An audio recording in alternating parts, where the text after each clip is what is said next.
Does meal planning stress you out? Or maybe you're constantly running out of ingredients midweek and blowing your budget on last-minute grocery trips. I've been there and I know how frustrating it can be. But I've discovered the secret.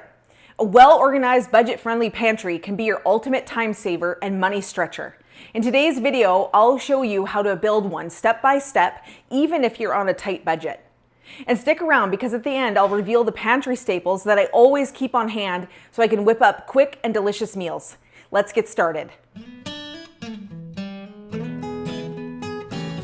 Hi, I'm Christy and welcome back to Systematic Momma. A well-stocked pantry isn't about having a massive stockpile. It's about having the right system to save time, stretch your budget, and make meal prep easier. In today's video, I'll guide you through simple steps to create a pantry that works for your family. So let's dive in.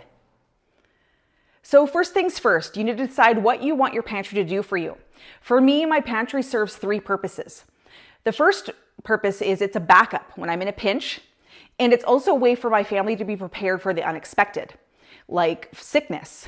For me, I unexpectedly collapsed with a ruptured brain aneurysm. That was very unexpected. I had never had a migraine in my life. And so for things like that, or just other general sicknesses, colds, flus, and also for storms or natural disasters, because those kind of things happen where I live and maybe they do where you live as well. And so number one, it's a way for our family to be prepared for those unexpected things. And number two, it also helps us to save money because I'm able to shop sales and stock up until the next sale. And then number three, it really helps to simplify my weekly grocery trips. So what you need to do is just really think about your goals. Are you looking to save money? Are you looking to reduce stress? Or are you looking to always have ingredients on hand so you can make your favorite meals? So knowing these goals will help guide the rest of this process. So next, let's talk about the types of items to stock. I like to organize my pantry into categories to keep it simple. So here are the main ones. Canned goods. Here I keep things like soup, beans, tomatoes, fruit. And the great thing with these organizers is that it rotates it for me so simply. So when I get home from the store, I can just put the freshest stuff in and the things I'm using are the oldest, and it keeps these things fresh that way.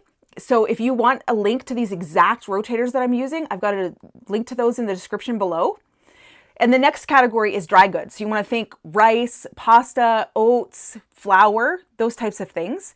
And then what about snacks? The kinds of things your family likes to eat, granola bars, crackers, popcorn. And then also condiments and spices.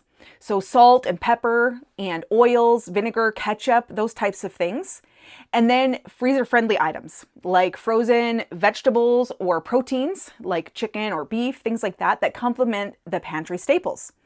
So having these categories makes it easy to check what you have and what you're running low on. And then it's really easy to see what you need to restock on.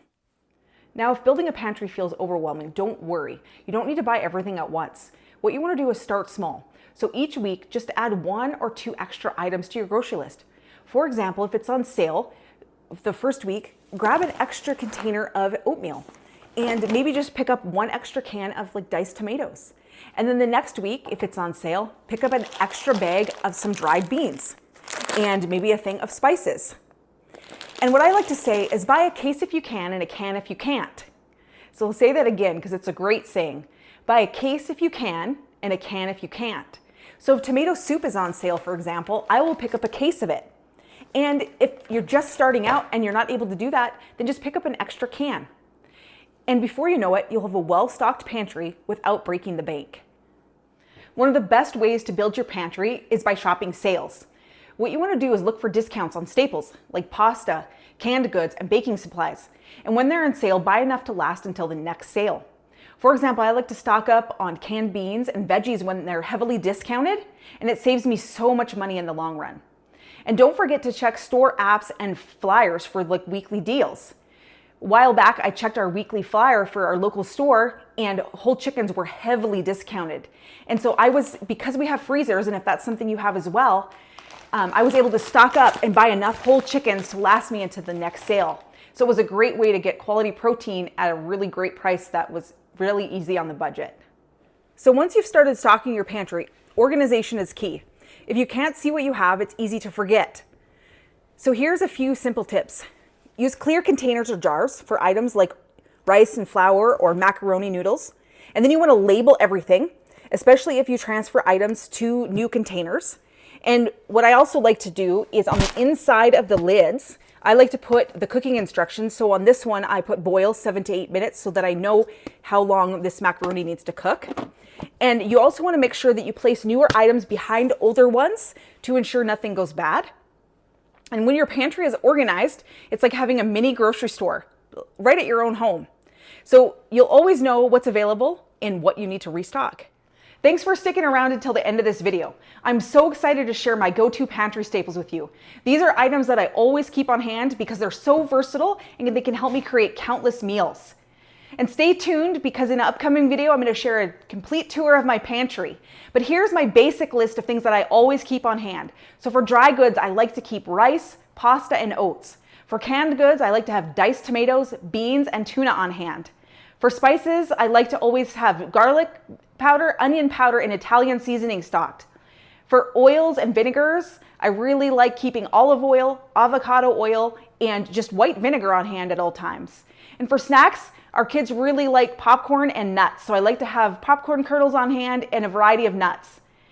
And this is something I absolutely can't live without, and that's Thrive freeze-dried onions. They're an absolute game changer for quick and flavorful meals.